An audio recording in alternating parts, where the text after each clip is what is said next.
Okay, I'm back. So my comment, like, for some reason my Razer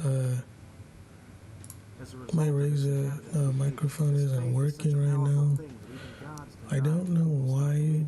So this it'll just have to be, it'll have to be like this. Unless I can like either get it fixed or I'll just have to use the PlayStation 5 controller, which is fine, but heavily skewed towards story. Icewind Dale provides the yin to its yang by being it's a the little most annoying combat-oriented series out of the bunch. Compared to Baldur's Gate, because I don't less side know quests and more linear progression from how town to dungeon. Since town layouts are I more don't know simple how and there aren't this as many places works to go, the experience is less overwhelming for those who've never played an RPG. because I haven't done it, You must but follow your journey and pay attention to dialogue instead of following a quest area. like I would have However, started the combat over might for the provide too big a OBS, challenge for but I beginners, didn't as want this to game's main redo the target settings audience is over fans of again. Baldur's Gate and other CRPG fans It's who kind like of to min-max their annoying, party. so While I the story won't. isn't as prominent, some prefer the more restrained tone of Black Isle writing And I would BioWare's never. quirkiness. A welcome addition was the inclusion of full party creation. Unlike in Torment, you have to make your own party from scratch at the start of the new game. Though you don't have to make a full party, you can try to solo the game with just one character if you want to. I wonder if I should play games with it. Level when it comes to options, it's still very enjoyable to ponder what kind of I deleted Call of Duty because I got bored. You can choose your character's portrait and voice, though the But I voice don't options know. are kind of lacking. Actually, you know what? I'll turn off the mic again, and I'll come back later. I do like how I sound, though. It sounds a little bit more bassy than the Razer. So, I'll talk later. With a group of characters you made yourself. It's a trade-off. Wait, no, I don't want to turn off the. I don't want to turn off the. To stream the mic. I've personally found the joy that seeing a party of my Alright, see ya. brings to me is greater than the benefits of pre-made party members, at least most of the time.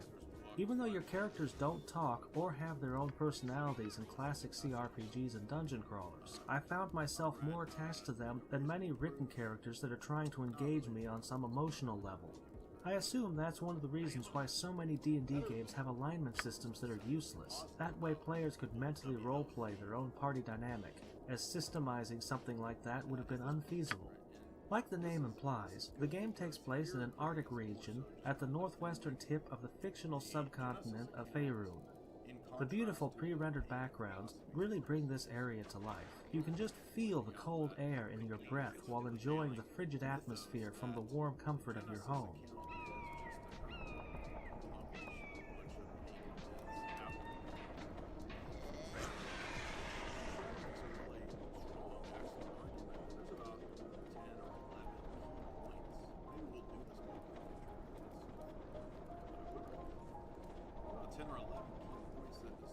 This is one area where Icewind Dale surpasses Baldur's Gate in my opinion, in no small amount thanks to the soundtrack by Jeremy Soule, who later went on to compose the music of Skyrim. The character portraits are also really well drawn.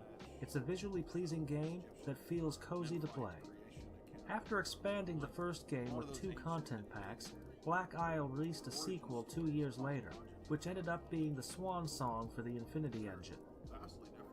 The most notable change was the move from 2nd edition of the D&D rules set to the 3rd. Other than that, it treads similar ground as the first game.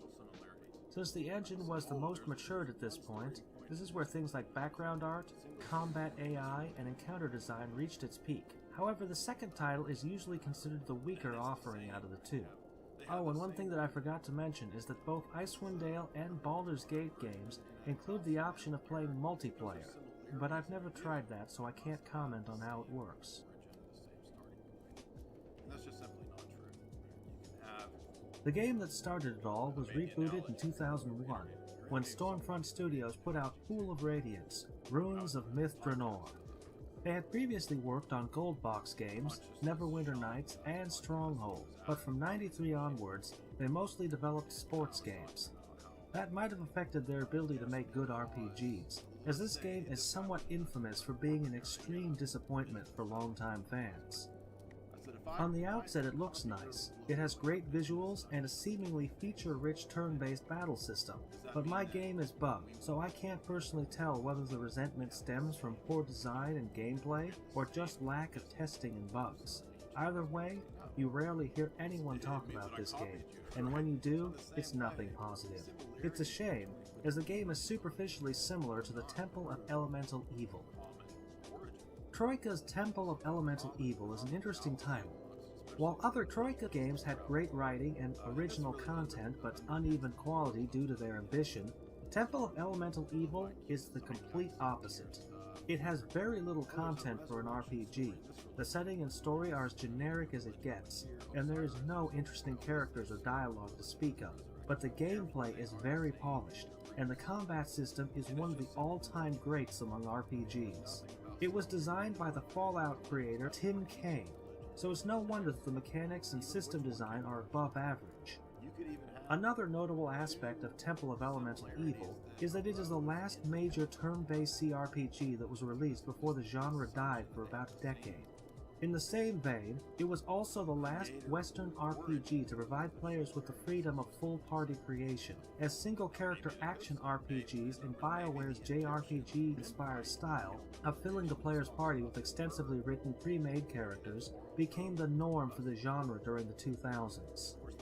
Being the last of its kind is a really unfortunate fate, as Temple of Elemental Evil made some notable improvements to the Infinity Engine formula. The turn-based battle system is robust and deep, while the interface made small helpful improvements, such as the ability to choose how long you want to sleep, a camera that automatically pans to an enemy's location if you click its combat icon, and being able to travel on the world map without exiting your current location.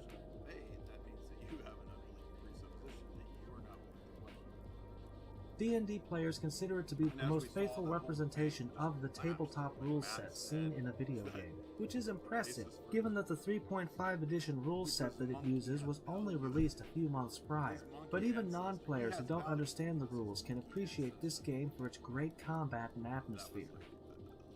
The game starts with party creation, but this time you have to choose the alignment of your party, which determines how the story begins. After that, you create 5 characters of fitting alignments.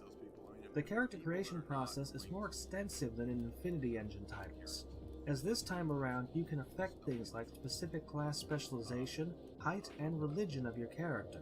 There's also an extensive list of feats, many of which have prerequisites for learning, which adds depth to the long-term character planning. Feats can range anywhere from item crafting and passive health and roll bonuses to additional benefits like cleave and increasing the duration or target area of a spell. Although Temple is only known for its combat, it's still worth noting that there are skill checks and dialogue choices, so talking to the same character with a smart and a dumb character yields different dialogue. While in one optional quest, you can choose to take a girl as your slave if you don't want to pay for her freedom and release her. The combat system incorporates a lot of new mechanical bells and whistles, such as differing weapon ranges, flat-footedness, empowered spells and feats, attacks of opportunity, power attack, and movement options such as a 5-foot step and readying against an approaching enemy, spell, or defending. The most notable feature which affects how the battles play out is the inclusion of attacks of opportunity. Each player has a visible perimeter around them, and if you run past it, that character automatically performs a free melee strike, even if it isn't their turn. This means that you've got to be careful how you move around the battlefield, and how you position your characters is important. Like in the Gold Box games, you can protect your casters by forming a defensive line in front of them. Each character has a tumble rating, which determines their chances of avoiding an attack of opportunity. You can also perform a 5-foot step to move your vulnerable characters away from nearby enemies without triggering an attack of opportunity. Even though the game is turn-based, it doesn't have random battles. Like in Dark Sun, the game will switch from real-time exploration to turn-based mode if you get near enough an enemy, or attack one.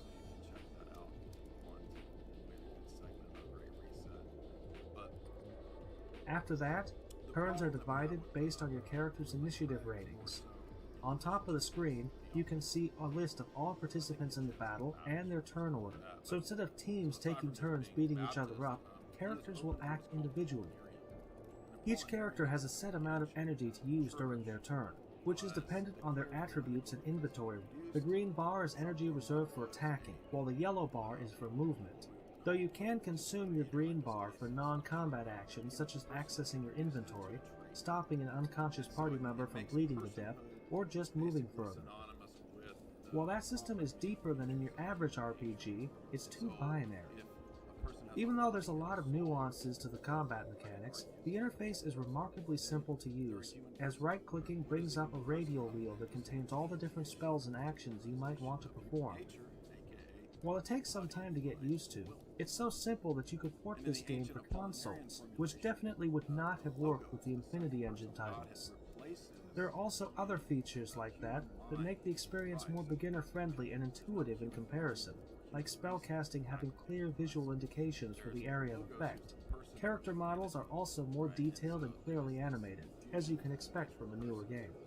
Visually, the game is similar with the Infinity Engine games. It uses eye-pleasing pre-rendered backgrounds in tandem with some animated effects such as chimneys that spew smoke.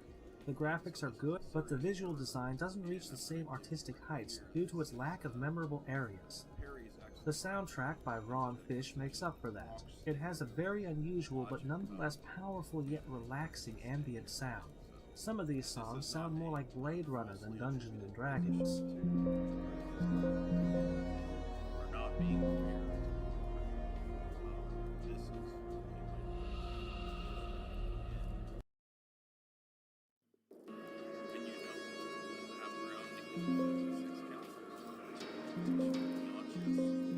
While the gameplay and atmosphere are top-notch, Temple isn't without its flaws. The pedestrian story can be overlooked, but a more fatal flaw is the lackluster encounter design, which fails to match the high standards of the battle system. The importance of designing good fights with clever AI cannot be overstated in a game like this, because in a single-player game, the combat is as deep and engaging as the encounters are. If most of them consist of copy-pasted goons that you can beat with the most basic of tank and spank strategies, all the depth and complexity of the battle system are for naught.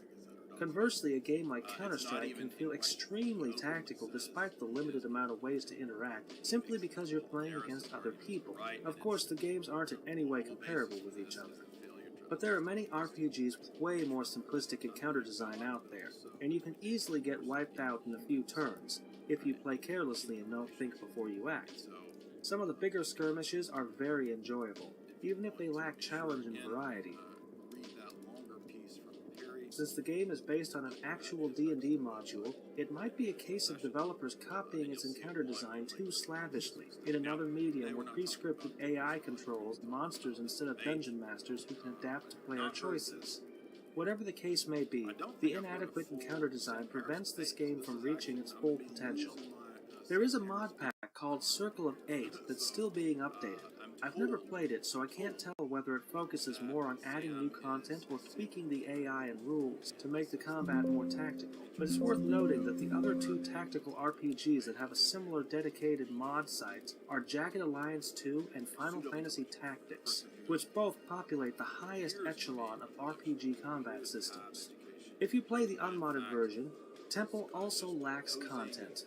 There are 2 cities, 2 dungeons, and a few small locations scattered around the world map. It's very short and compact for an RPG, even if said locations are more densely packed with interesting content than your average town or dungeon in a modern sandbox RPG. For a long time, Temple of Elemental Evil was considered to have the best battle system in any CRPG. Nowadays there's Divinity, Original Sin, that's largely modeled after it, but it uses a more flexible AP system and has interactive environments. So I don't know if you can call Temple a must-play anymore, as much as I like it, but it's still a high watermark for combat when it comes to official D&D video games. Although it's not the next game in a chronological order, Knights of Chalice is a good game to mention at this point. It's an indie game in its true meaning, developed by just one person and sold only at his personal website. The game uses a 3.5 edition rule set like Temple of Elemental Evil, and is similar in its use of feats and character creation. However, there are only a meager 3 classes and races available, plus we're back to rolling dice for stats. If you can look past that, the MS Paint visuals and elevator music, Knights of Chalice surpasses all preceding games in its implementation of turn-based D&D combat. All the new additions from Temple of Elemental Evil, like 5-foot steps, attacks of opportunity, and empowering spells are here, but there are also new features, such as bull rushing and grappling. The best part is the AI is smart enough to exploit all the intricacies of the battle system. An enemy wizard might throw a fireball to burn away your web spell, while a warrior might bull rush your character that's standing next to an entangled area, pushing him onto the area that's under the influence of that spell. That's what makes the game so challenging and deep. The AI is fiendishly clever. In most games, it'll just if you throw have to a be grease this puddle or way. a similar spell next to a choke point, all the enemies will obliviously rush through it. Oh well. Not only does this game surpass D&D games made by actual developers, it has better AI than most RPGs, period. I do It's like that you can use it impressive without... and sad if a bedroom production like this can beat You can AI use it games without, that have millions to produce. Of course, scripting a cord. the AI is a It can much be bigger wireless. concern in a combat-focused project like this. Because it's a DualSense controller. So many big-budget games are when it comes to designing So I can hook it up wirelessly, Bluetooth. That's pretty cool. First-time players. It's not a hard game to get into once you get the hang of it. It's pretty awesome. The control scheme is user-friendly and easy to use, and the game contains an in-game atlas, which you can use Okay, to read up on maybe it is various just the rules and how Razer spells work and so on. This is one of the few modern games microphone modeled after itself. retro aesthetics and mechanics that actually surpasses the game it emulates. The developer, Meachew, is currently working on Knights of the Chalice 2, which will increase the class selection from 4 to 22. Alright, let's just go to the next one.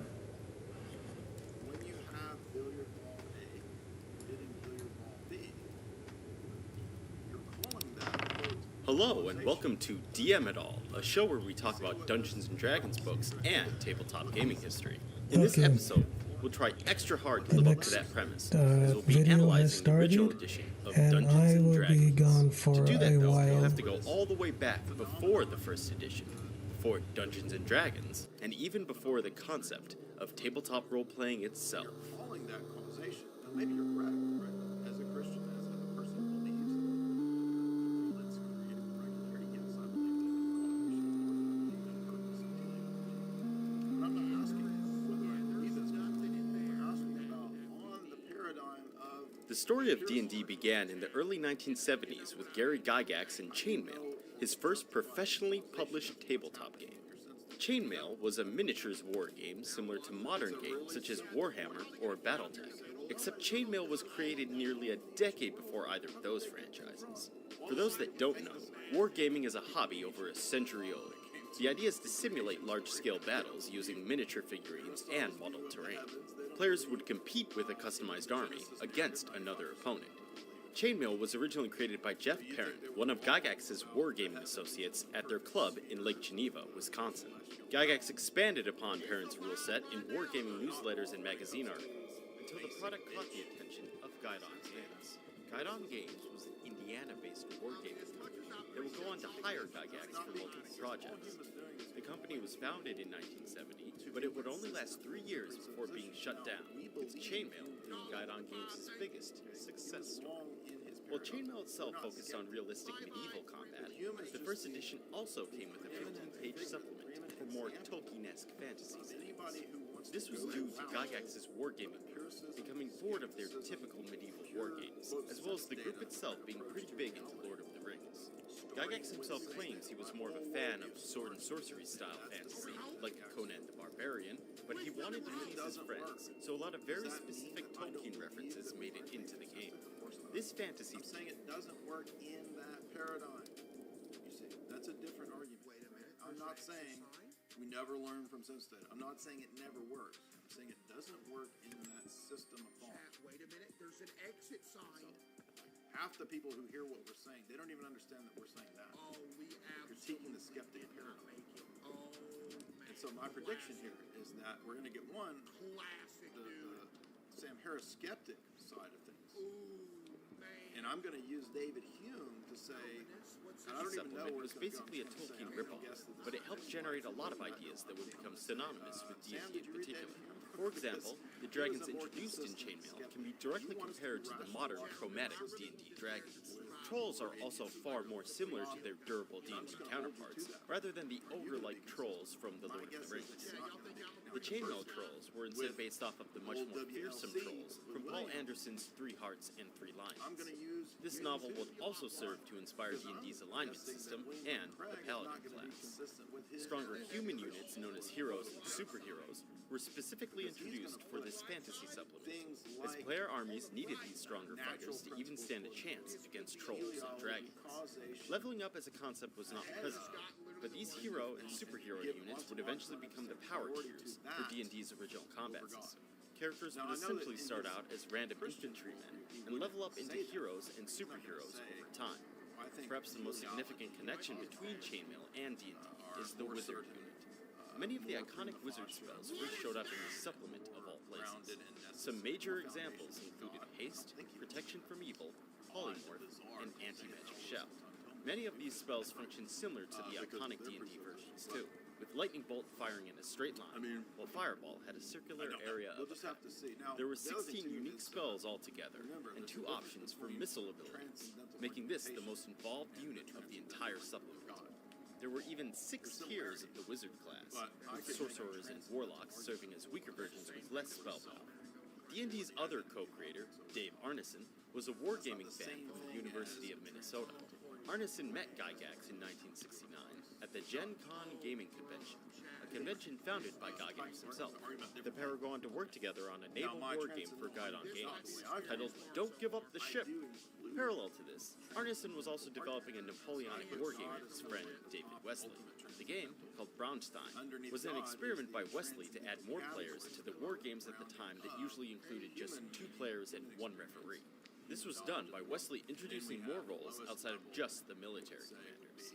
In Braunstein, a player could take on a non-combat position, like a banker or a mayor, and strive for different goals outside of violent conquest. This essentially established the idea of the role-playing game, with players identifying with a single unit instead of controlling an entire army. Arneson and Wesley took turns refereeing these games, and the role of the wargaming referee transitioned into what we would now consider a dungeon master. Wesley was ordered to active duty for the Army in 1970, so Arneson was left with exclusive refereeing duties. He didn't want to continue developing Braunstein with Wesley gone, so he began brainstorming an alternative game for his friends to play. Arneson took inspiration from Gygax's fantasy chainmail rules and cooked up Blackmoor, a system that would become D&D's first campaign setting. Blackmoor had more sci-fi elements than most traditional D&D campaigns, with advanced space aliens showing up in their earliest adventures. Despite these anomalies, Blackmoor introduced many other ideas that would become ubiquitous with a standard D&D game. For instance, Arneson's group controlled characters that would be consistent from session to session as they ventured for treasure and journeyed into dungeons.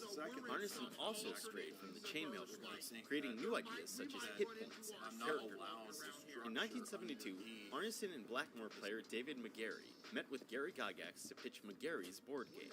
The game was called Dungeon! And it was based on the right here in front of me. Blackmoor game. Gygax was interested in Blackmoor after discussing Where does that it say that the Torah and is asked Arneson to referee a game for him. The experience convinced Gygax that this role-playing idea was the next big thing. He asked for a draft of Arneson's game rules and began running his own separate game called Greyhawk. The two collaborated over phone and mail while playtesting their separate campaigns. Greyhawk was based on Gygax's history knowledge, with the original map literally being a rebranded map of the real world. When Gygax initially presented Guidon Games with the role-playing premise, the company rejected it.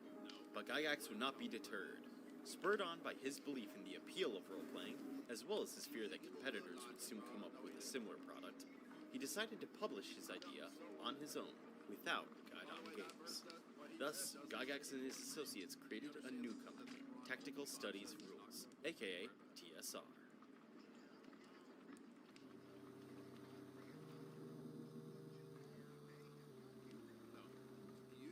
See, that's the thing. The problem is, let's imagine that you and I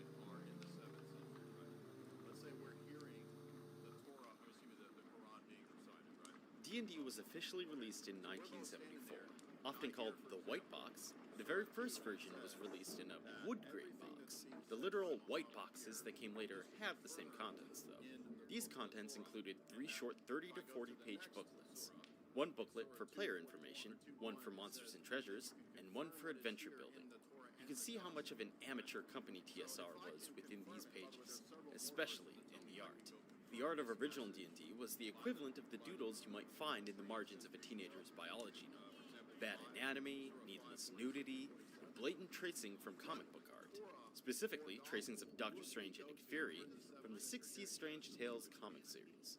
The art would improve with each of the following supplements, but it took a while for D&D products to truly look professional. Another indicator that this was still TSR's adolescent phase was the simplicity of the system itself. D&D was basically a chainmail supplement rather than a new game. The white box that contained the rules even had extra space to accommodate the chainmail booklet. As bizarre as it sounds, players needed the chainmail booklet to figure out certain D&D rules, such as initiative. D&D by itself had no rules for which player would go first, while chainmail assigned speeds to different actions, like melee attacks and ranged attacks. The D&D booklets also used the chainmail combat system, ranking different classes based on the hero and superhero tiers of power as they leveled. Fortunately, Dungeons & Dragons also offered its own combat rules for the people that didn't own chainmail. This alternative rule set would become the trademark D&D combat system, all the way until 3rd edition.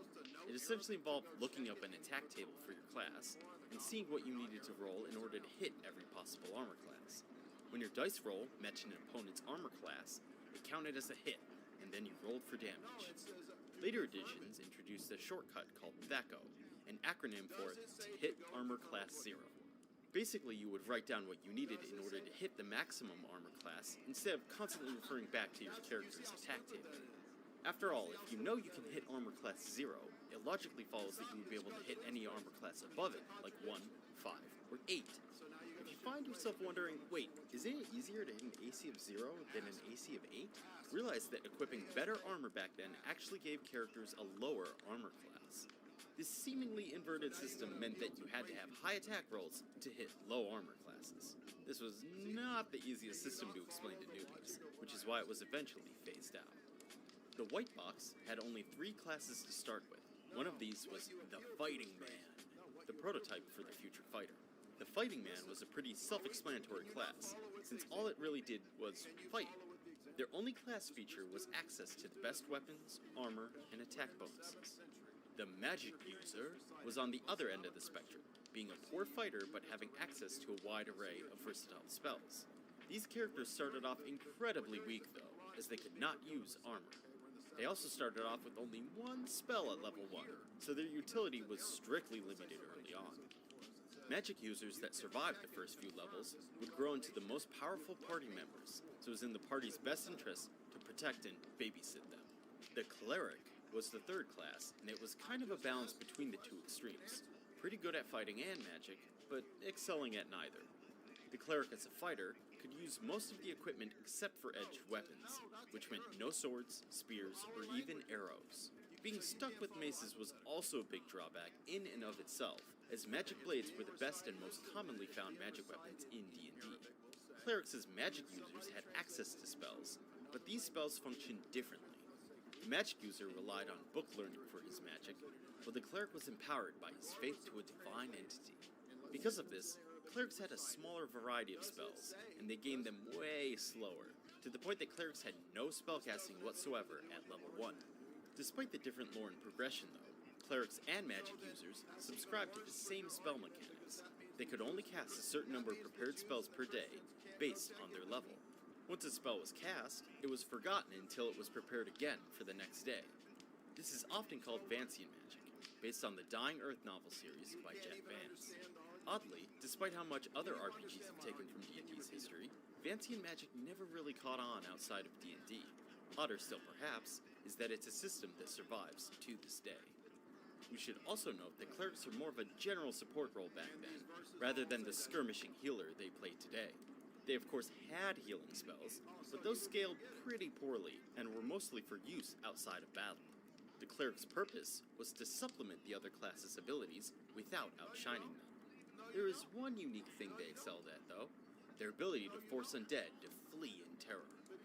This ability would later be known as Turn Undead, and it's basically that scene in horror movies when people ward off vampires by brandishing a cross. Another reason why clerics were awful healers is that healing wasn't really a thing in older D&Ds. And that's because it was way easier to die back then. Once you hit 0 hit points, that was it. No saving throw, no negative hit points, nothing but the cold embrace of death. You also rolled for your starting health totals during character creation, so it was possible to have 1 HP at level 1. This allowed something as benign as a strong gust of wind to literally kill an adventurer. Even high stats didn't help much, since rolling high for the Constitution attribute only gave +1 health per level.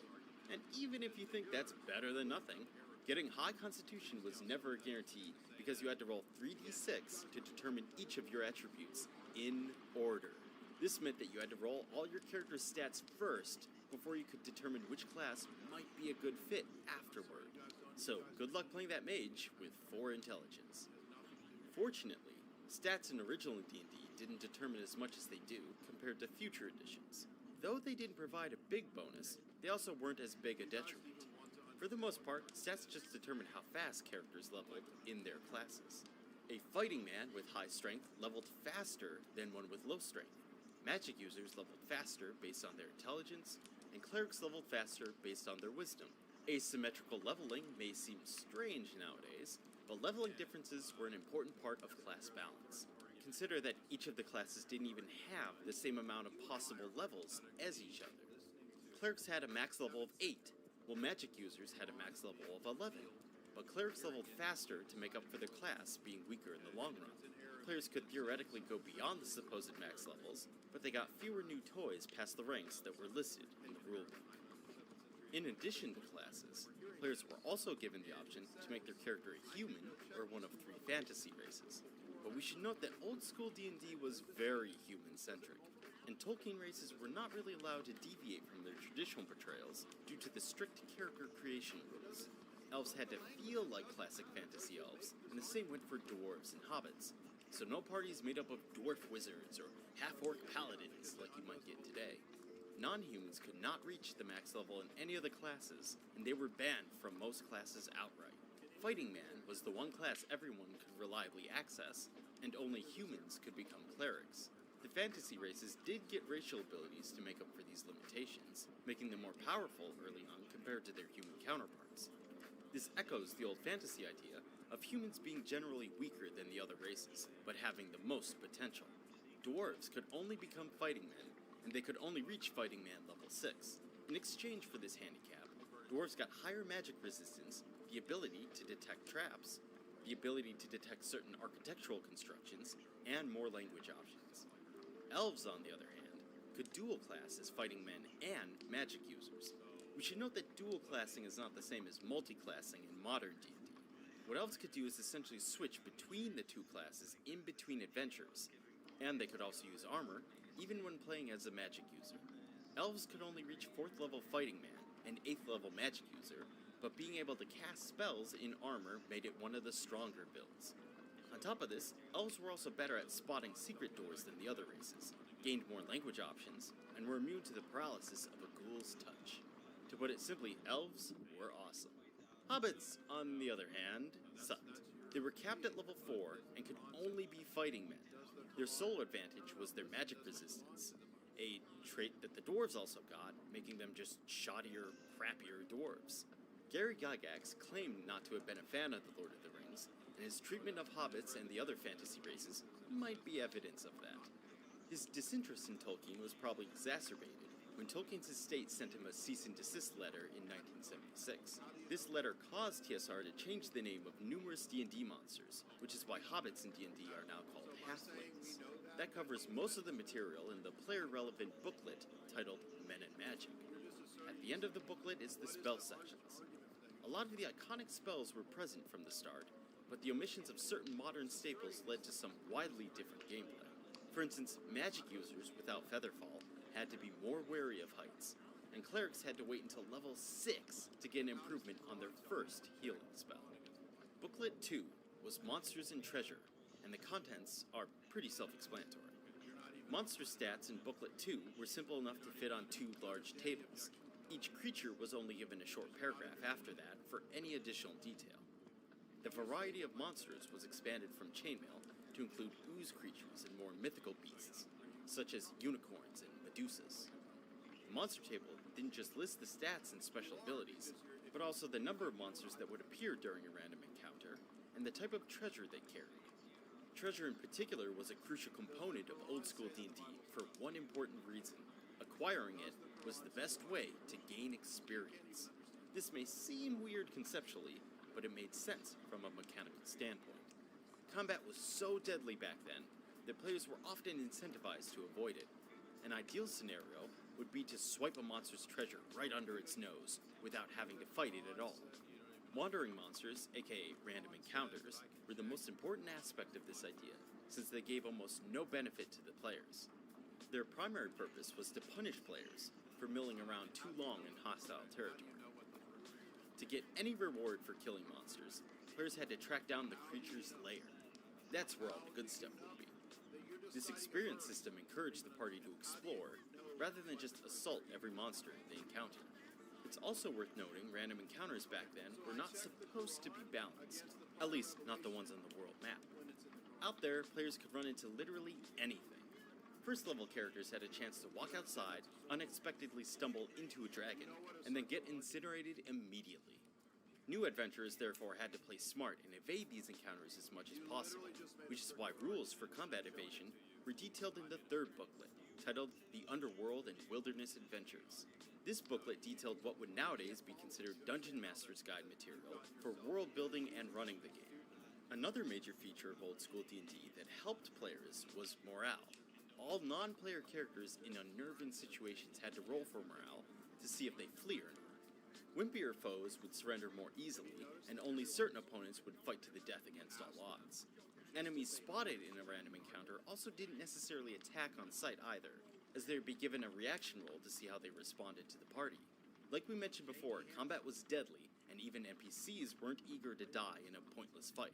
The morale roll traces its roots back to chainmail and other war games, where armies would regularly have to check for morale after taking massive casualties. There were also echoes of wargaming found in the scale of some encounters in original D&D. Players could face up to 300 enemies, and there could even be up to 50 players in a single game. However, you would obviously need more referees to coordinate games on this scale. But these huge numbers show the difference between heroes and monsters in original D&D versus the roles they served in later video game RPGs.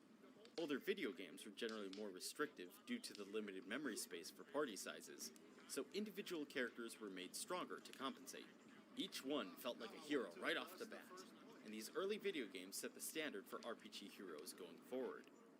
But back in D&D, the players were disposable grunts in a small military unit. You were basically taking a random soldier from a chainmail game and imagining what it was like to be them in a massive battle fraught with danger.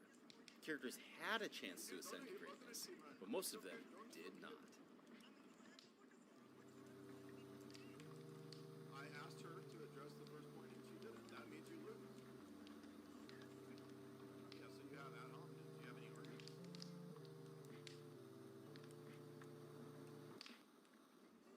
She wouldn't. The first 2 supplements for D&D were named after the first 2 D&D campaigns, Greyhawk and Blackmore.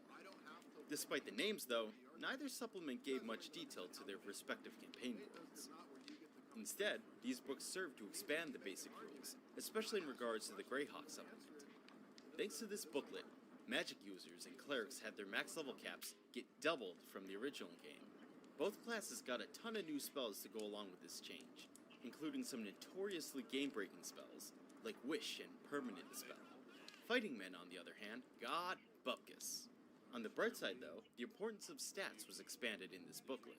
Nowadays, every class gets attack bonuses from high strength and dodge bonuses from high dexterity, but only fighting men got these bonuses in the original edition, and only thanks to Greyhawk. Greyhawk also expanded the importance of intelligence, as it now limited the amount of spells a magic user could learn. So there were some attempts to keep casters in line, but overall they became much stronger. This booklet is also where classes got different health totals. Before this, the fighter and magic user both rolled d6s for health, since the white box, as well as chainmail, both use D6s for everything. But now the fighting men got a health buff to D8, while the magic users were downgraded to a D4. This is also the first version of the game where weapons dealt different damage too. Originally, damage was dealt with, you guessed it, a D6, regardless of their type. So daggers used to be just as deadly as two-handed claymores.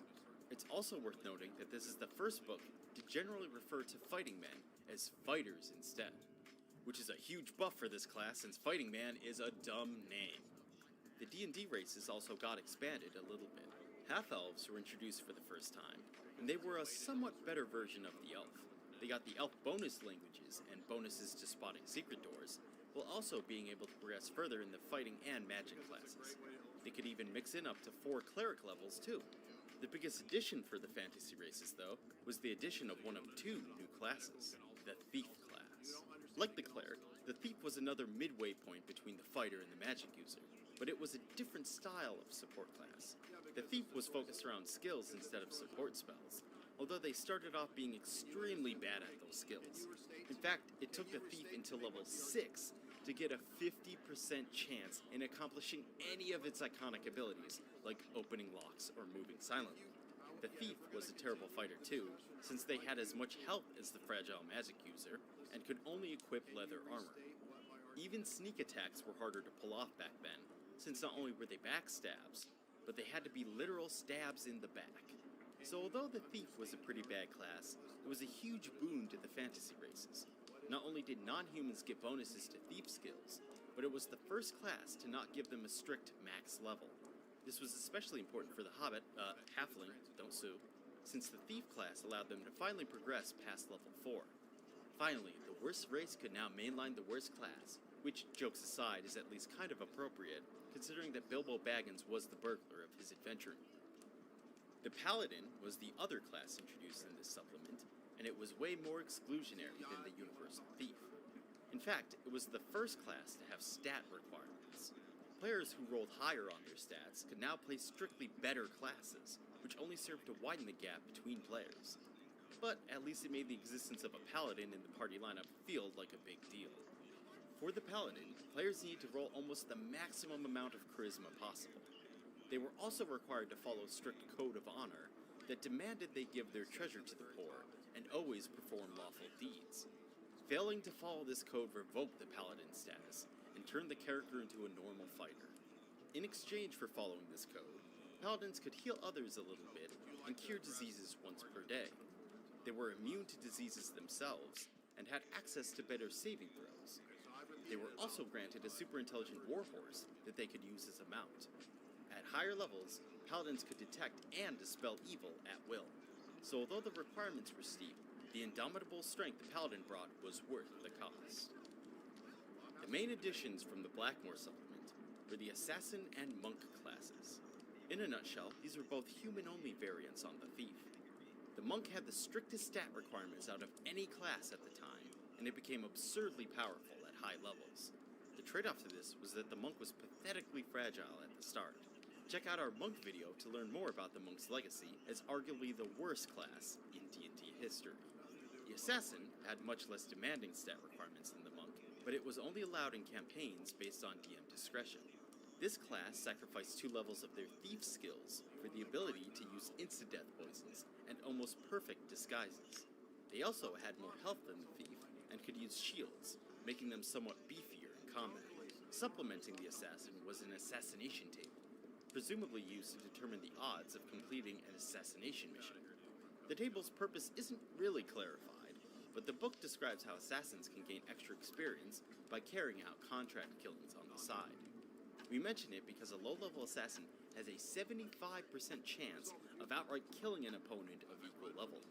This percentage chance slowly dropped over time to 25%, but the class would absolutely run roughshod over opponents during the low levels for any DM foolish enough to allow it. The third D&D supplement was called Eldritch Wizardry, mostly due to the demons added in the monster section. The majority of the player section was focused on introducing the psionic rules.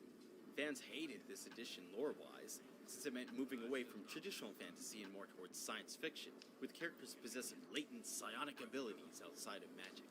Fans also hated this because the rules were confusing and broken. Part of the reason Vancing magic became etched into D&D is probably because the alternative to that was psionics. Aside from demons and psionics, Eldritch Wizardry also introduced the Druid class of all things. The Druid idea was already introduced in Greyhawk as a possible monster opponent, but here it was made into a cleric subclass. Druids swapped out Turn Undead and the superior cleric equipment for some minor nature powers like passing through overgrowth, identifying plants, identifying animals, and identifying pure water. Yeah, druids were kind of a step down from clerics. Even their iconic shape-changing from modern editions was less impressive back then, since they couldn't turn into any creature larger than a small bear. This ability was primarily for traveling and partially healing the druid than it was for combat. The biggest upside to the class was the fact that its spell list had more elemental and nature-based magic spells sprinkled throughout the usual cleric spell list. However, the cleric list remained the better choice of the two, especially if you wanted the best healing and resurrection spells in the game. Not to mention reaching the most powerful abilities meant that the druid would have to rank up in the druid hierarchy. That may sound appealing, but only a certain number of high-level druids could exist in the world at any point. This notion was also true for monks as well. Eventually, the only way for these classes to level up was to get promoted in the organization they were a part of. And getting promoted usually meant challenging a superior member in combat. Losing the fight effectively de-leveled a character, forcing them to regain experience points until they could try again. After Eldritch Wizardry, there were only 2 more supplements for original D&D. The last one actually labeled the D&D supplement was Gods, Demigods, and Heroes. This booklet provided stats for characters from mythology, presumably so players could go fight them. Swords and Spells was not technically labeled as a D&D supplement, but it was essentially the replacement for Chainmail. Swords and Spells not only supplied more detailed mass combat rules than Chainmail, but also added more D&D creatures, spells, and items. So fittingly, original D&D began and ended with, well, wargaming supplements. Those were the last published books, but some more important additions were made in the magazine called The Strategic Review. The Strategic Review was a super short-lived publication created by TSR in 1975. The magazine aimed to discuss Dungeons & Dragons and miniature wargaming as a whole. Additionally, it clarified rules, hyped new products, and offered variant rule sets. These variant rules included many iconic D&D monsters, such as the Mind Flayer and the Roper. They also introduced 3 new classes. The first new class was the Ranger, which was basically a variation on the Paladin. The Ranger had more spread out stat requirements than the Paladin, but it demanded the same strict ethical code. The major benefits of this class was the ability to track monsters and gain damage bonuses against giants. The Ranger also got access to both magic user and cleric spell lists, though Rangers couldn't learn spells higher than level 3. The second class added through the Strategic Review was the Illusionist, a variant on the magic user with high intelligence and dexterity requirements. The class could only go up to level 13, but that was around the point most campaigns ended anyway. Illusionists sacrifice access to magic item variety and spell variety in exchange for a unique magic list focused more on illusions.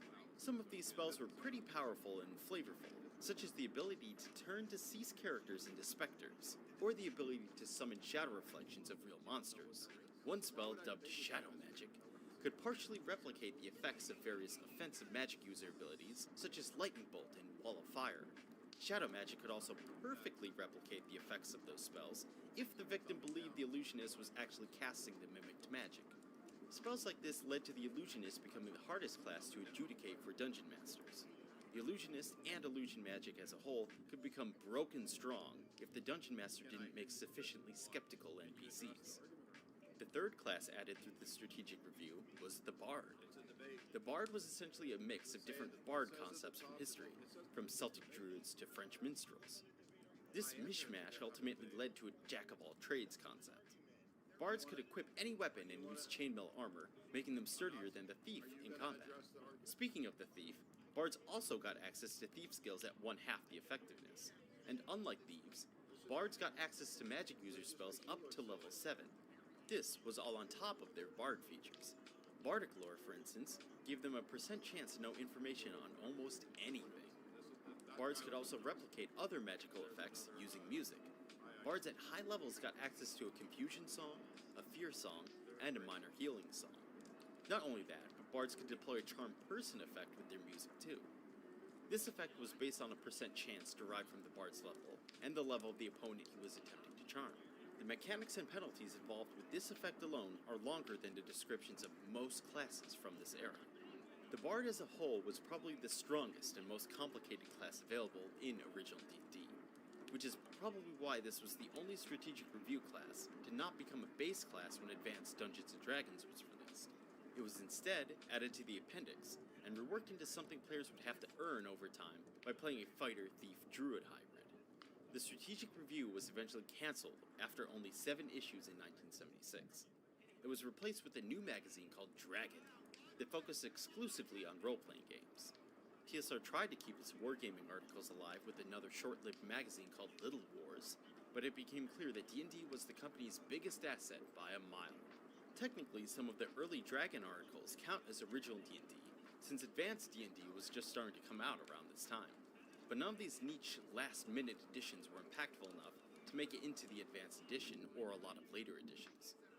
The release of Advanced Dungeons & Dragons around 1977 concluded the era of original D&D. There was some transitioning involved, but AD&D is what is considered nowadays to be First Edition, with original D&D being Edition 0. And so ends our history review on Dungeons & Dragons, or First Edition. No, Edition 0, the white box that was made of wood, or whatever name you'd prefer.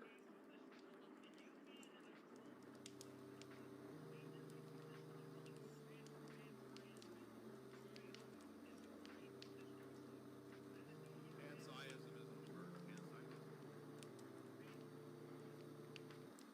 Panpsyism. So is it worth it for newer players to try out the white box? We should first start by saying no two groups played the original game the exact same way. The fact that certain elements were clarified only in chainmail, and that some rules were too general and loose, and variant rule sets were commonly sprinkled throughout original D&D's history, made it less structured than modern systems. This is a flaw for those looking for concise and clear rules to play streamlined games. But on the bright side, the nature of this flaw stemmed from the fact that this system is, well, simple by modern standards. It didn't take hours to make characters or run combat scenarios back then. Proficiencies, feats, and skills didn't exist yet. Combat basically boiled down to moving, attacking, and throwing out the occasional spell.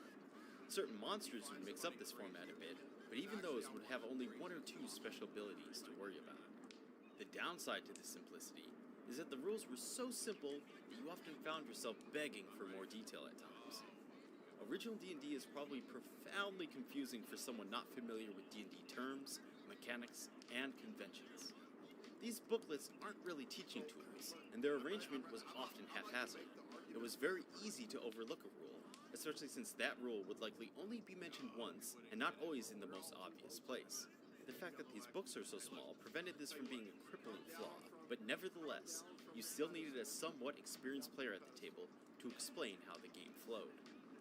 If you think that's just our opinion, we should note that this was the exact reason why basic Dungeons & Dragons was created relatively soon afterwards in 1977. The whole intention of that system was to teach beginners as they played. Basic D&D might be a better option for complete newbies, but it is a different system that simplifies many elements from the original game. Newbies who want a more authentic white box experience might want to try RetroClone instead. RetroClones are tabletop games from other companies that recreate the older D&D editions. A lot of the rights to the D&D rules got loosened after Wizards of the Coast got the license, so a lot of these games are completely free to play. Though there are legal stipulations involved for creating these systems, so don't think that these old rules are public domain or anything. For example, RetroClones aren't allowed to use certain iconic D&D trademarks, or even the name Dungeons & Dragons. The biggest and most faithful RetroClone for original D&D is probably Swords and Wizardry by Frog God Games. This system helps codify the rule set in a manner closer to modern RPGs. Thankfully, there are many options for newer players curious about the original game. Some of those might be better options than the actual white box itself, but the white box did set the stage for AD&D, basic, and future RetroClones. It's a testament to original D&D's strength, and many of its rules stuck around for decades, even if it could have been clearer in its elucidation.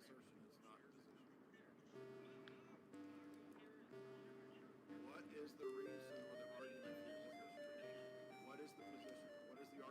Thank you for watching DM It All. If you liked this episode, please give it a thumbs up, share it with your fellow adventurers, and subscribe to our channel for future content. Also, comment down below with your thoughts. Did you ever play original D&D? If you didn't, would you consider running it, basic, or retro clone? And would you like to see more of these retrospectives for other D&D systems? Thanks again, and we'll see you all next session.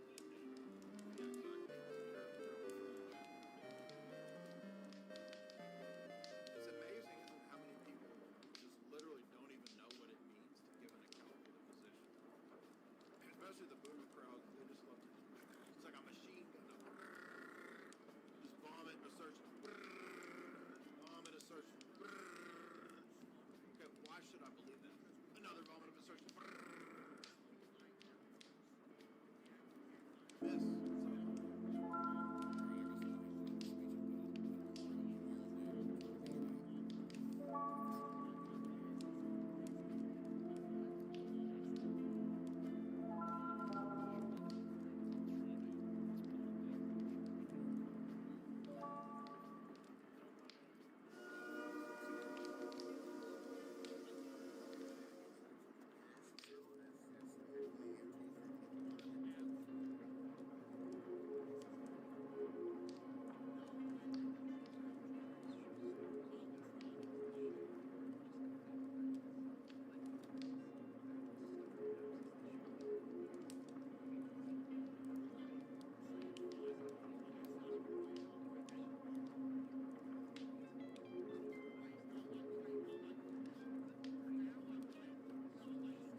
depths of the lunar night, which is far colder than even Antarctica's coldest winter, and up to 243 degrees above zero at lunar midday, which is hotter than boiling water. NASA claims their special suits are fitted with both heating and cooling systems, but nothing which could withstand these incredible temperatures. These suits are also supposedly pressurized to keep the vacuum non-pressure of space from bursting their blood vessels, but they clearly have deep creases and wrinkles all over. Astronauts in true pressurized suits would look like the Michelin Man bubbling out. Also, the amount of radiation in space, especially through the Van Allen belt, is far too intense for them to be spacewalking in such flimsy suits. One Russian study found that the amount of radiation present on the moon would require astronauts to be clothed in 4 feet of lead in order to avoid instant death. John Malden, a NASA physicist, said they would need at least 2 meters of thick shielding around them at all times, yet there they are, bouncing around the moon in their 2-inch thin suits. Another solid proof of NASA living up to its forked serpent tongue logo are the many supposed moon rocks given to museums the world over by Neil Armstrong and Buzz Aldrin. Shortly after Apollo 11, private investigator Paul Jacobs reported asking the U.S. Department of Geology head whether he had examined the moon rocks and if he could verify their authenticity, to which the geologist simply laughed and insinuated that people high in the U.S. government knew all about the cover-up. More recently, in 2009, curators at Amsterdam's Rijksmuseum investigated their moon rock, personally given to them by Armstrong and Aldrin in 1969, only to find that it was actually a worthless piece of petrified wood. Bill Casing, another moon hoax researcher, worked at Rocketdyne, where NASA's Saturn V rocket engines were built, and became exposed to documents pertaining to the Mercury, Gemini, Atlas, and Apollo NASA programs, which proved trickery was afoot. Casing said of the documents that one does not need an engineering or science degree to determine that a hoax was being perpetrated. He wrote a book about his findings called "We Never Went to the Moon, America's $30 billion Swindle." In it, he exposes how NASA staged both the Apollo 1 fire and Challenger accident, deliberately murdering the astronauts on board to silence them. Before the first Apollo mission ever even cleared the launch pad, 11 NASA astronauts died in highly suspicious accidents. Gus Grissom, Roger Chaffee, and Ed White were all cremated together in an Apollo capsule fire during a completely unnecessary and dangerous test where they were strapped down and locked into a 100% oxygen chamber which incinerated the 3 of them to death in seconds. 7 other astronauts, Ted Freeman, Charles Bassett, Elliot See., Russell Rogers, Clifton Williams, Michael Adams, and Robert Lawrence, died in 6 separate airplane crashes, and Ed Gibbons in a car crash. 8 of these deaths were in 1967 alone. So many astronauts coincidentally dying under such circumstances is highly unlikely and lends credence to the idea that these were intentional hits by the Masons trying to find the right people to sell their hoax. One of the most outspoken of the fallen astronauts was Gus Grissom. By 1967, Grissom had become increasingly irritated and vocally negative about NASA's chances of ever landing on the moon. He stated the odds were pretty slim and famously hung a lemon on the Apollo capsule after it repeatedly failed safety testing procedures. Grissom threatened to go public with his complaints about the LEM and even told his wife Betty, "If there ever is a serious accident in the space program, it's likely to be me." Right after his murder, government agents raided Grissom's house before anyone had been informed about the fire or his death. They removed all his personal papers and his diary, never to be returned. Ralph Renee writes, "In a prosecutorial mode, I accuse NASA, the CIA, and whatever super-secret group that controls the shadow government of these United States of fraud on the grandest scale imaginable, of murder by arson, and of larceny of over $40 billion in conjunction with the Apollo program that allegedly landed men on the moon. I also accuse them of violating a federal law against lobbying by government-funded entities and of serial murder of low-level NASA employees, witnesses, and other citizens who happened to be in the wrong place at the wrong time. Such accusations seem incredible because none of us ever want to believe our governmental father is deceiving us. However, by the end of this book, even the most trusting reader will have no doubt that NASA mooned America. In 2001, investigative journalist and award-winning filmmaker Bart Sibrel produced the excellent documentary A Funny Thing Happened on the Way to the Moon. When requesting footage for his movie, Sibrel was sent either by mistake or by a well-meaning whistleblower an official raw-slated NASA clip from the Apollo 11 mission showing a young Buzz Aldrin, Neil Armstrong, and Michael Collins for almost an hour using transparencies and camera tricks to fake shots of around Earth. They communicate over audio with control in Houston about how to accurately stage the shot, and someone keeps prompting them on how to effectively manipulate the camera to achieve the desired effect. First, they blacked out all the windows, except for a downward-facing circular one, which they aimed the camera towards from several feet away. This created the illusion of a ball-shaped Earth surrounded by the blackness of space, when in fact it was simply a round window in their dark cabin. Neil Armstrong, claimed at this point to be 130,000 miles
much faster than a speeding bullet. NASA claims that in a matter of 14,400 feet, that chute, operating under near vacuum conditions, reduced the lander's speed to 145 miles per hour. Sure it did. That was then. Let's look at now. The next probe to land on Mars did so on July 4th, 1997. NASA tells us that the Pathfinder came in at 16,600 miles per hour and was then jettisoned to boldly plunge into the fringes of the Martian atmosphere without using retro rockets to enter orbit.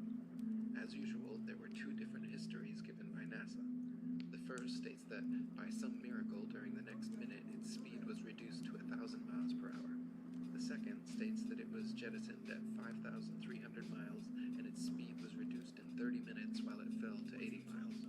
In the first case, the deceleration would have been incredible.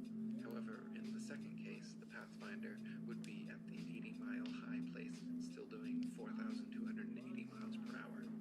The NASA story gets murky, but it is assumed the Pathfinder was again allowed to free fall until it was 7 miles high when NASA claims the parachute opened. Instead of streaming because it had been popped in almost a vacuum, it billowed forth and slowed the Pathfinder down.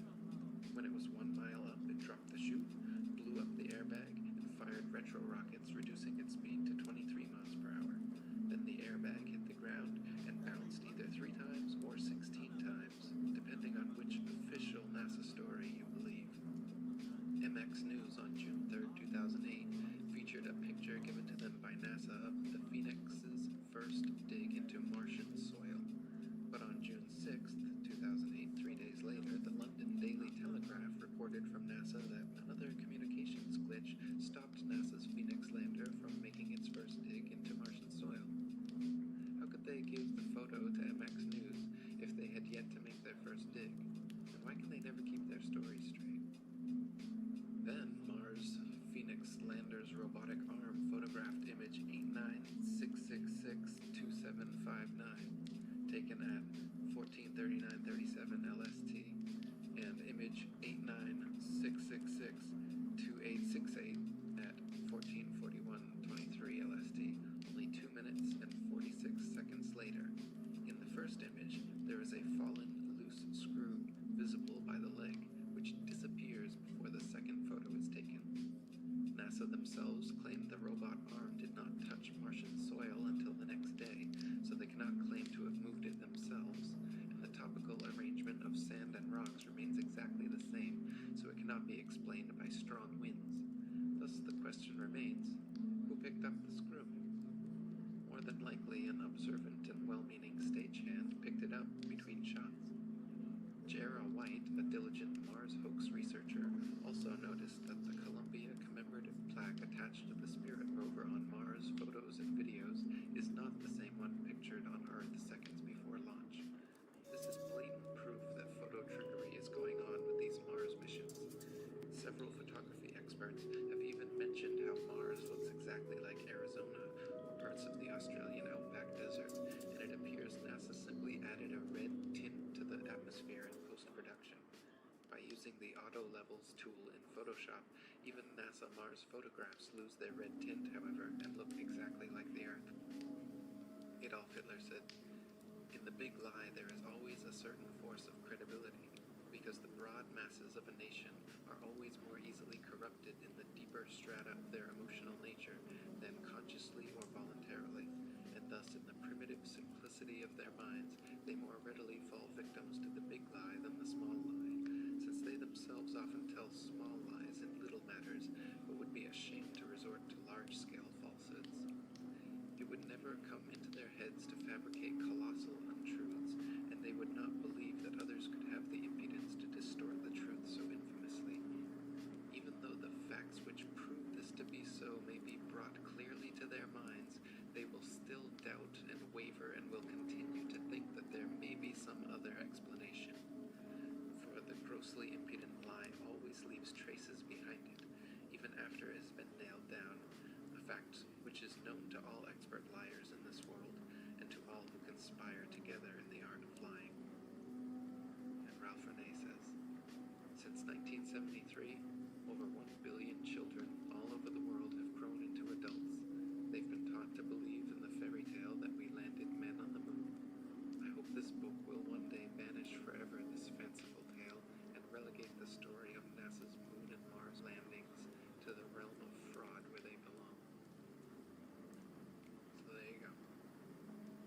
still think NASA went to the moon? If you still believe that, you're ridiculous. Okay? You're just ridiculous. If you sat through this whole thing, you watched the video evidence, you saw all the pictures, you heard all the proof, fake moon rocks, faces and pyramids on Mars, the astronauts punching people, 11 accidental astronaut deaths, all the photo anomalies. You still gonna read the NASA press release next week about we found water on Mars? Dirt. You gonna believe that? What about the Rosetta comet landing? We landed on an asteroid. Here's some CGI. And everyone believes it. Oh, fun man, like, oh my god, they landed on an asteroid. Are you starting to realize how gullible we've all been here? Look at the videos and pictures they show you of the planets. Find me one real image of Jupiter or Saturn or Mars from NASA. Look at them. Those are not photographs. There's no photographs. NASA doesn't do photographs. NASA does Photoshop. There's no telescopes flying around out there taking pictures of shit. It's just a bunch of Freemasons with Photoshop. Look at their rocket launches. The rockets don't even go straight up. They just come right back down. Most of them just explode. You know how many of their rocket launches fail?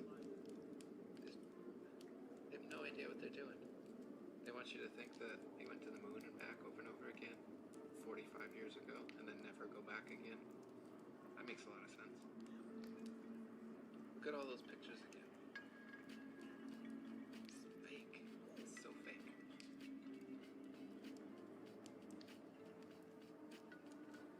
Just admit it to yourself.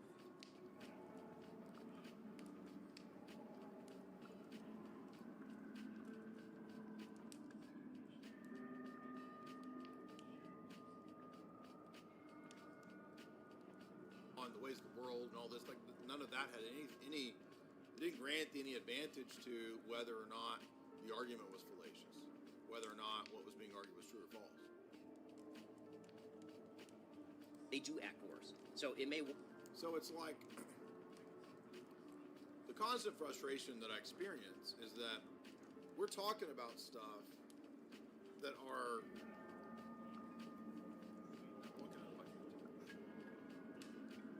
Imagine we're mechanics,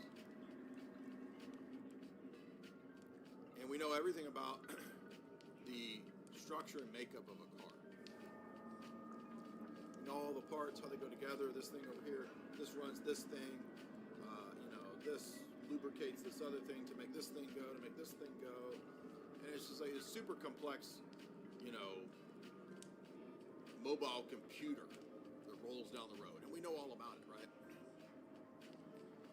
And so everybody else rides in cars and drives cars, but they don't know anything about the inner workings of the car, right? So when somebody says, let's have a discussion of cars,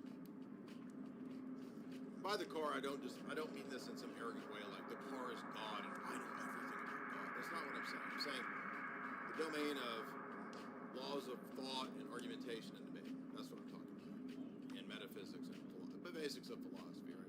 The car's philosophy is not knowing everything about God for all you hiding goons in the audience. And so everybody else is like driving around in the car, and they don't care about the inner workings of the car. Right? And so when we go to talk to these people about cars, and I say, tell me what you think of the workings of a car, what do most people say? Oh, yeah, dude, you're talking about my Bugatti, and it run fast. Put oil in, put gas in, it go quick. And that's what people are thinking. Cool car, bro, fast. Honda Civic. Toyota Corolla. And I'm thinking, engine, ignition, part, all this guy. Like, that's what I'm thinking of when I think of cars. So when we have this conversation, I say, yes, and I don't know shit about cars, so I'm trying to make this analogy work. I don't know anything about cars. Yes, my friend, what do you think of the drive shaft and its components, and the way that they connect to the ignition? Car go fast, right? They don't know what you're talking about. The heck's a drive shaft? I don't know. Shaft. Right? Well, I don't know what a drive shaft is. Car go fast. Car look cool. Car get shit. Right? That's what most people are thinking about cars. They're not thinking about the workings and the components. Right? And it's like, most people, imagine, well, the car works because you could just put liquid inside of it and it go. So any liquid can go in, or are there rules to what liquids you can put in the car to make it go? It's the same with argumentation, with logic, with epistemology. You can't just say anything and make argument go. But people can't get this. It's just like, it's two different languages. When I say car, I'm thinking of the drive shaft and a list of the parts, components, and this thing ignites and causes a chemical reaction, and that runs this thing, and this goes to this part, and everyone else is just thinking, car go fast. Okay, so fine, car go fast, but there's rules to car go fast. Like, you can't just put bug juice. Right? You can't put Purplesaurus Rex in the gas tank and it runs. Right? You can't just push accelerator and it go through walls. No, it doesn't go. That thing doesn't go through walls. There's rules about it. There's things that govern the logic of that car. It doesn't go through walls. I mean, you can try to go through a wall, but car no go fast when you go through walls. But no one thinks of the laws of thought and argumentation this way. But they're the same. There's rules to it. And everybody already kind of knows this, because if I were to, imagine I were having a conversation, or you've all experienced this with relatives.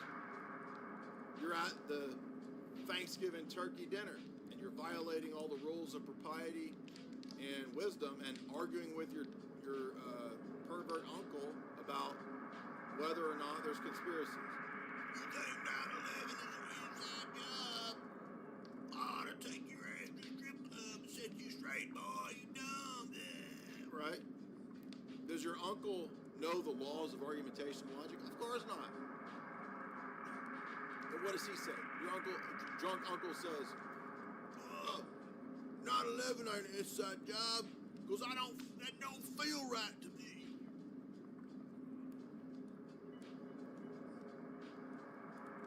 Maybe it is, maybe it isn't.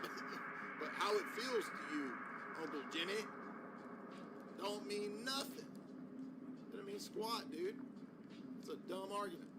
If you tell Uncle Jimmy it's a dumb argument, he's gonna set his Doral cigarette down, and he's gonna set his Michelob Light down, and he's gonna take that mason ring and give you a nice little indentation across your jaw. It's a Thanksgiving brawl. Don't argue with your drunk uncle. But drunk uncle is a great example of like what types of fallacies most people are going to churn out, right? 9/11 ain't an inside job because it's all them crazy towel-headed people, right? That's not an argument. That's just a spit-out phrase. What if and then I turn around to drunk uncle and I say, drunk uncle, your arguments are false because your Dorals suck. My Dorals don't suck. I've been smoking this since I was 16. Only got emphysema and cancer 4 times. What are you talking about? He would see, even he would know that's a bad argument. So everyone knows deep down, even drunk uncle knows deep down, Uncle Jimmy, He knows there's bad arguments. And yet, even though we all kind of know this and sense it deep down, it's kind of obvious. Everyone just acts as if there are no laws of thought, there are no laws of logic, there's no laws of argumentation, there's no rules to any of this, it's all just arbitrary, it's all made up. And debating is just a demonstration of will to power. It's just power dynamics and being flashy and being silver-tongued and saying quick things and shutting people down. That's like destiny debate, right? Talking fast, that kind of thing. Which Ben Shapiro does that too, right? But Ben Shapiro can actually kind of debate, it seems like. He's kind of an actual sort of debater. I mean, again, I've not watched a lot of Ben Shapiro. You know, I've seen the viral clips everybody has seen of this or that owning of the lib, you know, from 5 or 6 years ago or whatever. But he's actually making a good argument for it.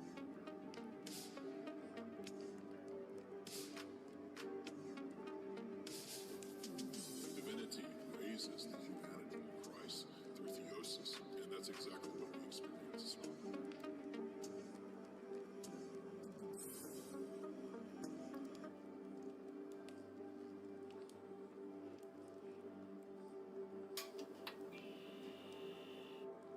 Hello, Nick. How are you? Good. Good.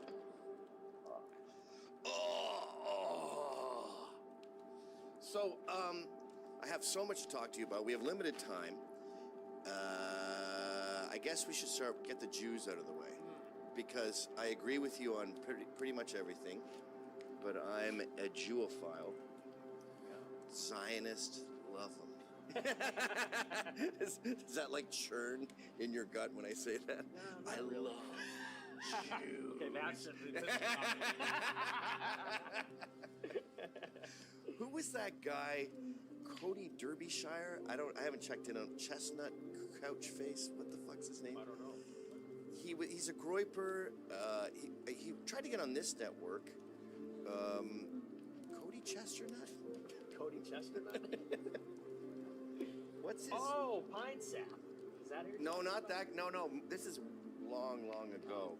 He had his own show, and I think it was with you. I think you guys had a falling out. I'm starting out a show with the guy. James Alsop? No, it's a really weird name. Oh. Like Crispy Chester Buttons. I don't know any Crispy. Fuck. Look that up, Sean. I don't know what to look up. But anyway, I would say like I'm a Zionist and stuff, and I could see him go, because I was on his show a couple of times. I guess just to sort of start at the end, and then we'll go do all the fun stuff later. Let's get some thumbnails too. The biggest thing I want you guys to know is that the Jews are not a monolith. And we've had this argument before. Yeah. And you go, yeah, well, I feel like there's a kinship there. And there absolutely is not.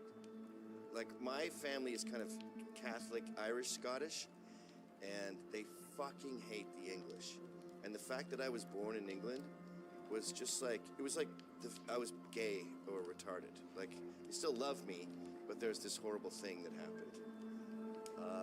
And there's no reverence, there's no like, well, if it came down to it, like, for example, when the Scots, when the English were playing soccer against Spain, if you're in Wales, all the Scots are cheering every time Spain gets a goal. The Welsh are kind of freaked out by that. They're sort of split on the English thing. But like, they want England to suffer. And that's how Orthodox and Hasidic and even secular Jewish conservatives feel about these 8.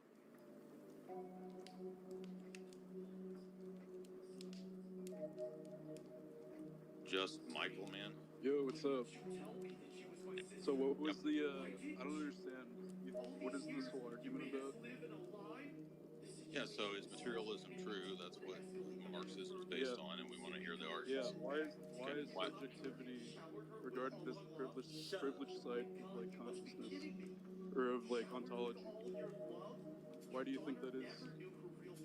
Because that's not what materialism is. That's what I'm arguing against. Well, I'm arguing against what I thought was his position in terms of linear outlines in chapter 4 of materialism and empirical criticism. Well, I'm talking about like So, materialism as in like a physical concept, like right, yeah. I'm not That's talking what about I'm Lenin. Well, but the original debate, the guy that was in here was arguing Lenin's position. So that's what I'm concerned with, is that why are we supposed to believe that that is true? Believe what? What did Lenin say? What's the quote? Just that basic chapter 4 is about there is objective truth. It's not pure subjectivity, but that objective truth is just objective matter and sensation. Yeah, I agree with that. Okay, but why is that true? How are we supposed to know I think you're getting it misconstrued with this kind of vulgar materialism that says something. No, I'm reading chapter 4. Yeah, I don't know. I'm explaining. I'm saying. I think you take that quote. You're saying, okay, what is it out there? I can't feel it. I can't touch it. It's like. No, I want to know the argument for why materialism is true. Because the subject is not the privileged site of ontology of being. So subjectivity is not the. How does that prove materialism? Because that means the world acts upon us. It means the world is real. It means the world is material. How does it prove that? Because you are being acted upon. When you are born into the world, you are a finite being. You are a finite being. How does that answer something like Sellers' problem myth of the given? Explain that. Well, wait a minute. You're the philosopher, so you don't know. I didn't say I was a philosopher. No, you're the philosopher here explaining materialism to us, so surely you would be familiar with the major objections to materialism. What is that objection? Lay it out. If you're the smart guy, condense it. Say it to me. But I'm not the materialist. I thought you, so you don't know the major objections to your position. Well, offer one forward. You're not giving me. You're not presenting your case. Like I've made mine. The myth of the given is the idea that the external data that comes in, that there's a correspondence, or that there's a givenness or a pattern that exists, that the information that comes in matches up to the ideas in your head. Yeah, but that necessarily can't be true. Like an unconscious person can still be given information and they're not able to disclose that information in their head. Like someone who doesn't have, like someone who hasn't understanding the argument. Someone who hasn't learned language. You're not even understanding the argument. Yes, I am. No, you're not. Okay, what am I not understanding about it? It's an argument against materialism, because materialism operates on the assumption of the myth of the given, that the data that comes in is meaningful. Yeah, it's just Kantian jibber jabber. I know. Yeah, I know what that means. But I'm saying not Kantian. It literally is. It's like no, it's not. Yes, it is. Sellers is an empiricist. He's not a Kantian. And what do you? Kant literally used a lot of Hume when he was making his arguments. Kant didn't fully reject Hume. I make transitive arguments. I know. Okay. So my point is being that, it can be interpreted as the Kantian negation of what is being said. I understand that your mind plays tricks on you. You know what I'm saying? Well, that's part of it, but the argument is that there's an assumed correspondence between the idea that's produced from the sensations and the meaningful content in the external world. And how do you know that that's So what we're going to do now, guys, is we're going to watch some because of vibes, scary skeletons. I haven't got that because many. Because of vibes. Because of vibes. The first video we have jump right into now is the front row at NASA. I don't know if you have by some Mr. type of- Manticore. If Subscribe you're to Mr. responding Manticore. to some You type already know this. of phenomenon, You're invited to the front row at the NASA. fact of the matter is what you're saying about subjectivity of consciousness. Certainly doesn't prove materialism because We invite you you to have the front row. Right, hang on a sec. This all is like Greek modern antiquity times to doing now. philosophy That's a that phone, believes right? in the material institutes and real essentialism is being immaterial properties. Do not inform others. Yeah, act because of vibes. Did you not hear the Invitation event are concluding argument was because of See you vibes? soon in the front row at NASA. Okay. I'll see you soon. Produce a wormhole right here in front of me that's pink and swirling and sparkly, and I won't believe it's Efficiency. I think this chair, because I take it on camping trips every year with my dad, refugees throughout the U.S. So excited. Explicate this here, and I'm certainly not a quantum physicist, and I presume that you're not. One of the benefits of studying at Oxford is that one of my good friends, who I went for coffee with the other day, who just received his master's in physics with the best grade in the whole university, and I was able to talk to him for a very long time about quantum mechanics. Oh, my friend. I don't have direct empirical evidence talked to my friend who has a master's, and he's got very good grades. These people are doing. This is why it was absolutely excellent when Why would you send Chris them that called out close Matt to the Dillon fucking for this rocket exact ship, same man? BS. That is literally Look, a death warrant. I know a lot of guys. Okay, I got a lot of big brothers. They've studied this stuff for a long time. I know some dudes, man. Okay, and they know some stuff, and they also know some people who know some stuff. So you want to bring this at me? I know some people. I talked to a friend of mine who studied quantum physics. We had coffee. We talked for a couple hours, for a long time we talked for a long time. So I learned a lot in that 2-hour coffee shop talk about quantum physics. And he says, he's from Oxford. He says that this paper in 2015 debunked the 1965 paper. Now, I don't know anything about this from empirical data, but my friend said that. Just blew my mind by showing me exactly how to hold on to the principle of sufficient reason is what undermines current scientific understanding. Your coffee shop conversation and your friend blowing your mind has nothing to do with the debate. Literally has no place in a debate. Is this what they teach people at, where's he at, Oxford, Cambridge?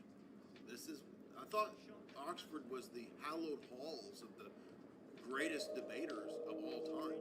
This, what they're putting out, this is the best and the brightest of Oxford, is a person who makes an appeal to his coffee shop bro. Can you imagine if I was in a debate with an atheist and I said, look, I don't know about science, okay, but I believe in creation because I have a friend and we went to school, bro, and like we went to coffee after a Bible study, and like he took all these science classes, and like he said, like he got A's, okay, he got A's, and he said that like the Bible has science, okay, and he's studied, dude, like he has a lot of books in his library. Could you imagine if I brought that to a debate? Situation in which you actually need to kill an animal in order to survive, that suffering becomes necessary and you're justified in inflicting. Yeah, but do you see how ambiguous this is? A philosophical noob, right, who doesn't understand that the idea of what's justified or what's needed at the time and all their situation is ethics. You can justify anything, right? Oh, well, I'm setting up my empire on my special little St. James Island. I need a trove of a harem of sex slaves. And I need those sex slaves to set up my empire. So I need it in this time, in this moment, at this specific situation. I need that. It's needed, bro. Inflicting it. There's not a situation. By the way, I talked to a guy at a coffee shop who has read a lot, dude, and he said that there's really good arguments for setting up your harem sex cult on an island.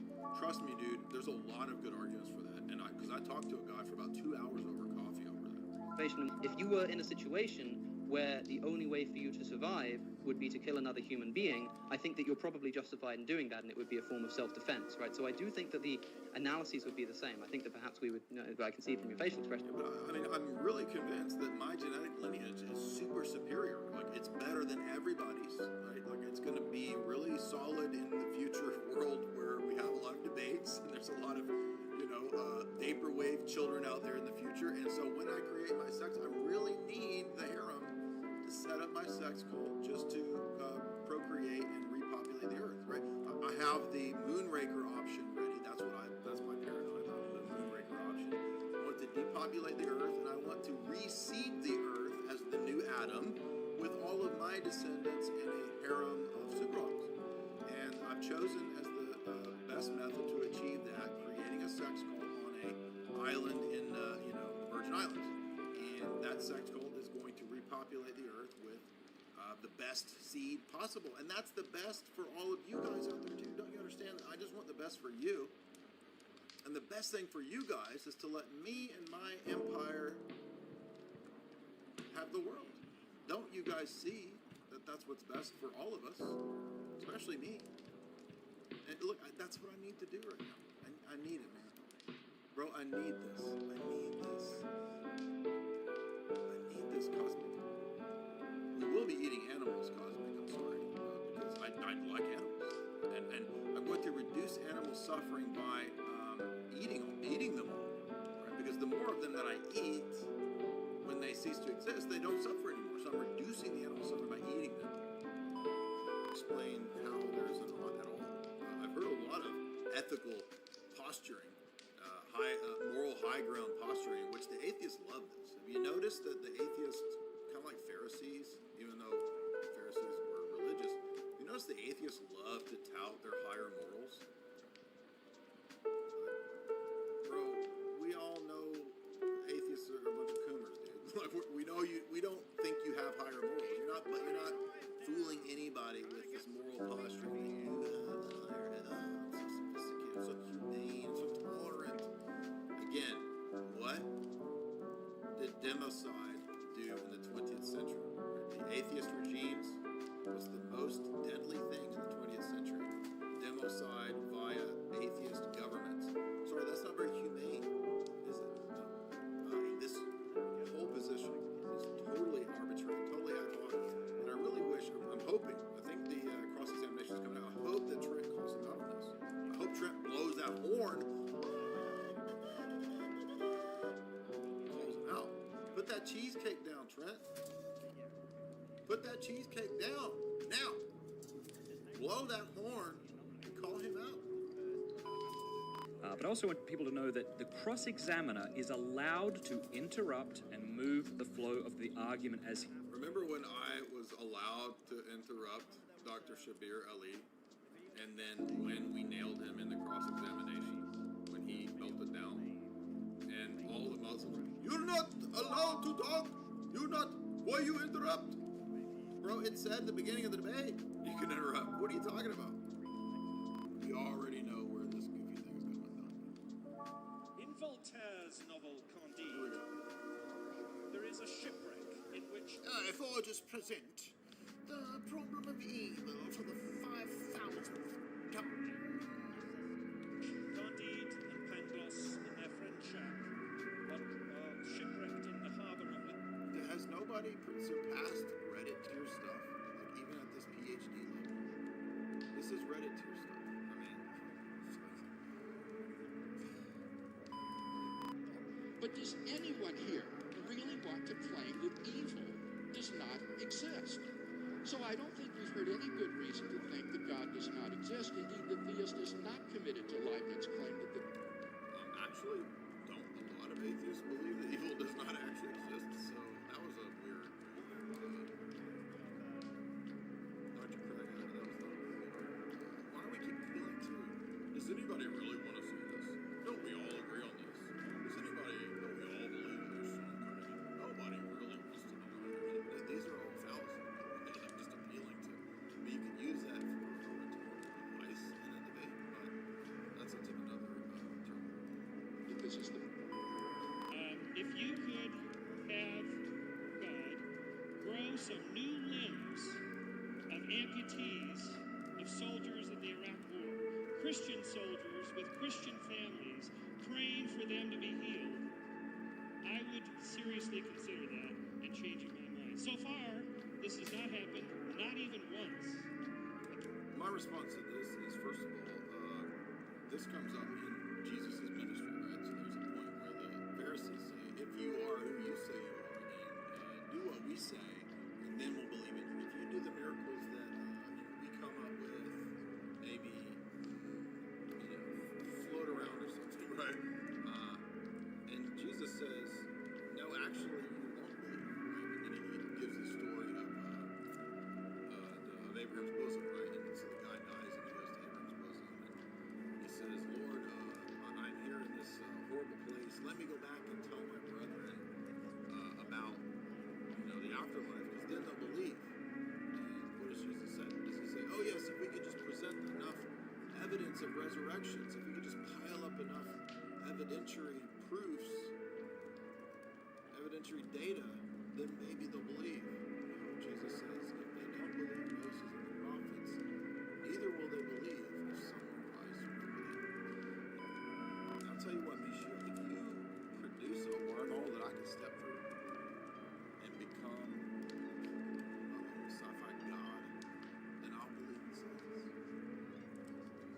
Notice a wormhole right here in front of me. It's pink and swirling and sparkly, and I won't believe it's on this. And I feel sorry for people. I mean, could you imagine falling for this? This speech? This is such bullshit, dude. This is such a sales pitch. Like, you can't see through this. This is ridiculous. Like, wow, if the atheist worldview is true, all the shit he's saying is totally meaningless. It doesn't mean anything. It doesn't matter. It's nothing.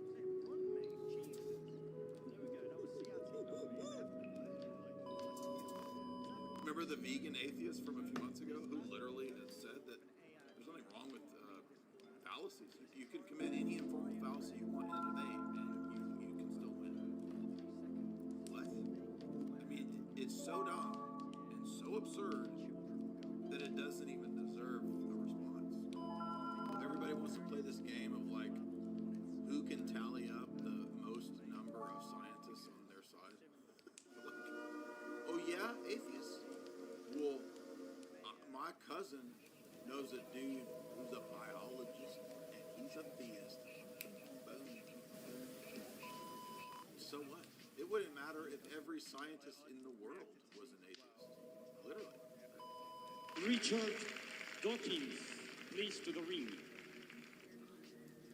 Well, of course, I'm over here. I'm just trying to suck the last drip of blood from the baby bottle. My colleague, Peter Atkins, whose works I recommend to you, I think that it's high time that a science... I am a vampire. I just wanted to suckle the last drop of life from the baby bottle I suckled before this conference, which was filled with baby's blood. Scientist won a Nobel Prize for Literature. I was doing a seance and calling upon my mentor and my patron, Lord Vlad the Impaler, and he gave me some good scientific arguments before the debate. And Peter Atkins would be my nominee for that. He was once invited to give a lecture in Windsor Castle, which, as you know, is one of the homes of the British monarch. And at the end of... We have some wonderful, delightful, delectable rituals underneath Windsor Castle. Yes, my lord. Windsor Castle. You must all come visit sometime. On the winter solstice, perhaps. We shall find you there. Look for me in a purple robe. We humans are obsessed with purpose. It seems perfectly natural when we're presented with an object to say, what's it for? It starts in childhood. The psychologist Deborah Kellerman has investigated this very interestingly with children, offering them a question like, what? Yes, I love stories of children. Something as complicated as a heart, even a brain. Who would have thought that by the laws of physics, unaided, unviolated, just filtered through this brilliant process of natural selection, evolution by natural selection, that the blind laws of physics could produce the illusion of design. This is another move that you hear these people make, which is they'll do this thing where they say, centuries ago we thought that Bishop Butler argued for design and the complexity of life required that there be some highly intelligent designer. We now know. We now know. We now know. We now know. We now know. We now know. We now know. We now know. You just sort of fly past any actual proof of the we now know, and you just say, we now know. This constitutes an argument, apparently, right? You just say, we now know. Right? We used to believe that God exists. We now know that he doesn't. Case closed. It's over, dude. Boom. Debate over. We now know. Oh, we now know. It says who? What? And by the way, the same guys that say we now know will also, within 10 years, reverse their positions on the previous we now know. I'm not joking. It is Hawkins is on tape doing this, where he said, and I've pointed out many, many times, right, rest in peace, our friend Chris, many, many years ago pointed this out. He used to have the clip. I don't know if it's still on YouTube or not, but the junk DNA mistake, right?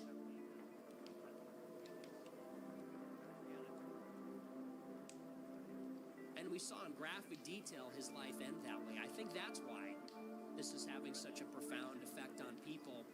And the reason that it has shaken everybody to their core, and in some ways, unconscionably has become divisive somehow, is because there are a lot of decent people still left in this country.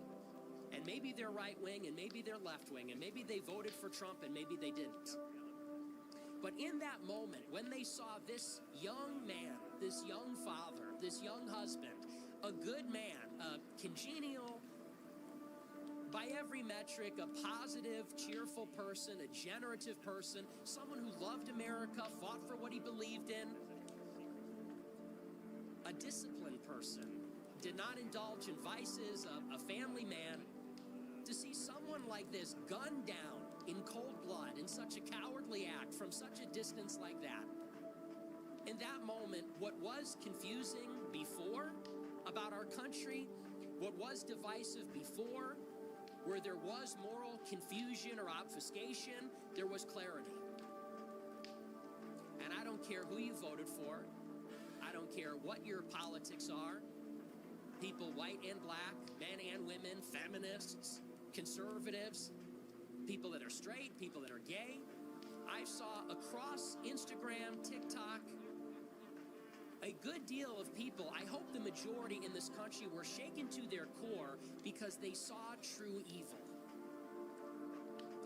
When the assassin's bullet cracked and the shot rang out and people saw this young, good man die for no good reason, someone knowable to us, every decent person that still has a conscience, and I choose to use that word, everyone with a conscience was able to say clearly, that is evil, that is wrong. It is wrong to violate the sanctity of life in that way. Our lives are not our own. We belong to each other. We belong to God. We did not create ourselves. We belong to our Creator. To see another human being, I don't care what they've said in the past, I don't care what their opinions are, to see someone summarily executed in such a brutal way like that, there was a moment of clarity where people saw, and this is an all too familiar sight, people saw evil, and it shocked them to their core. People saw true evil, weakness, cowardice, violence, hatred, taking away someone who loved and was loved for no reason, unjustly. And people reacted with sorrow, outrage, anger. It made people sick. It shook people up. Because we were born with a moral law written on our hearts. It's not just written in the Gospels. It's not just written in the lives of the saints. It's also written on our hearts. We know right from wrong. We know it when we see it. We feel it. We feel it on a deeper level. It makes us physiologically sick to see it. I think that's why it had such a profound impact.